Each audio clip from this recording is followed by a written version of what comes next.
Hi price Lord.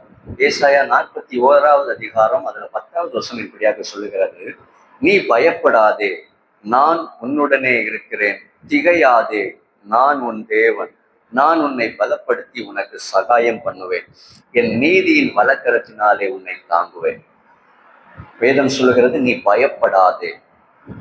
இன்றைக்கு ஆண்டவர் நம்மை பார்த்து சொல்லுகிறது, பயந்துட்டு இருக்கிறவங்க பார்த்து ஆண்டவர் சொல்லுகிறார், நீ பயப்படாதே.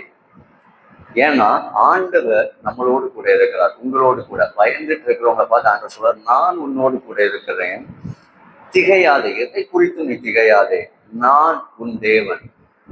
அதுக்கப்புறம் ஆண்டவர் சொல்றார், நான் உன்னை பலப்படுத்தி உனக்கு சகாயம் பண்ணுவேன். நீங்க எதையாவது குறித்து திகைத்து போய், நாளையை குறித்து அடுத்த எதிர்காலத்தை குறித்து திகைத்து போயிருந்தால் ஆண்டவர் சொல்கிறார், நான் உன்னை பலப்படுத்தி உனக்கு சகாயம் பண்ணுவேன், என் நீதியின் வலக்கரத்தினாலே உன்னை தாங்குவேன்.